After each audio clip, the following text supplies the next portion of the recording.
Alors bonjour à tous, alors aujourd'hui on se retrouve donc sur une vidéo qui vise toujours les débutants, qui va parler par rapport aux agents, mais pas un agent en particulier, c'est les agents en général, pour savoir qui jouer, comment les avoir, et toutes sortes de choses par rapport à ça, qui peuvent être assez utiles car on peut facilement être perdu en arrivant sur Valorant en voyant 25 agents, 4 catégories, de beaucoup de moyens de les débloquer. Donc on va voir ça tout de suite, juste après le générique.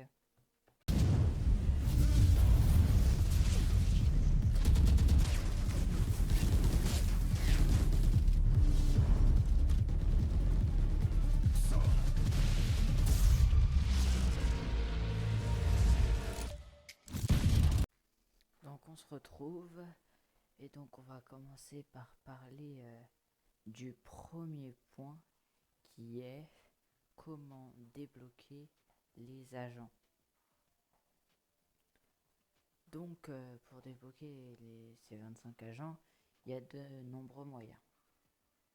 Et donc pour commencer, en commençant sur le jeu, vous en aurez un gratuit au niveau donc vous en aurez un gratuit au niveau 5 et un autre au niveau 10. Donc un autre moyen de tous les avoir d'un coup, c'est d'acheter le Battle Pass. Donc vous achetez le Battle Pass, hop, 10€, donc il faut mettre de l'argent, c'est pas gratuit. Mais une fois que vous avez le Battle Pass, vous avez tous les agents. Par contre, dès le moment où vous n'aurez plus le Battle Pass, donc vous n'achèterez plus le Battle Pass sur le prochain acte, et bah vous n'aurez plus tous les agents. Il faudra redébloquer ceux que vous n'avez pas débloqués. Ensuite, vous pouvez payer 1000 Valorant Points pour les avoir. Mais ça, je vous déconseille parce que payer 10€ sur un truc que vous pouvez avoir en une semaine, c'est un peu de l'abus. Ensuite, vous pouvez les avoir grâce au PC Game Pass sur PC. Donc vous pouvez l'avoir sur le PC Game Pass sur le PC.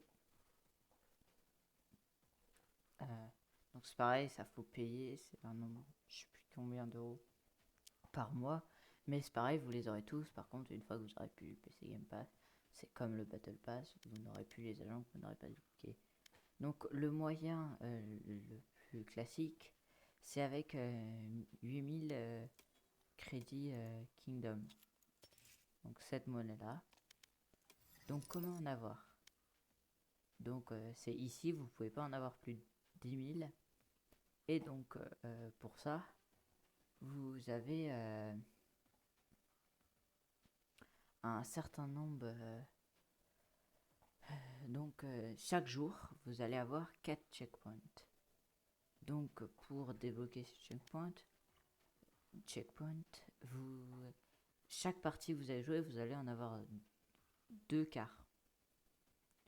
Et à chaque fois que vous allez gagner un round, donc vous allez avoir un quart. Et vous allez avoir 150 crédits Kingdom par checkpoint. Donc en tout, vous pouvez en avoir 600 par jour grâce à ça, sachant que vous en avez un peu, euh, un peu après chaque game. Donc ensuite, vous pouvez avoir aussi d'une autre manière, la dernière, c'est quand un nouvel agent arrive, et bah vous aurez à chaque fois, il y aura une quête qui va apparaître qui ressemble à ça. Et donc, quand la quête va apparaître, vous aurez 28 jours pour gagner 200 000 XP via les quêtes et, les plus XP que vous allez avoir après chaque game. Il vous en fera 200 000 et après vous aurez l'agent. Sachant que même vous pouvez déjà l'acheter, vous l'aurez déjà avec le Battle Pass, le PC Game Pass, mais aussi vous pouvez déjà l'acheter avec les 1000 Valorant Punch. Par contre, pour l'acheter avec les 8000 Credit Kingdom, il faudra attendre les 28 jours que ça passe. Mais normalement, vous devrez arriver à avoir les 200 000. C'est pas trop compliqué. Donc voilà pour cette première partie, et on va se retrouver après pour la deuxième partie de cette vidéo. Donc on se retrouve pour cette deuxième partie de vidéo qui est donc quel agent jouer. Donc on peut facilement être perdu parmi les 25 agents qu'il y a dans Valorant, mais ils sont tous divisés en 4 catégories.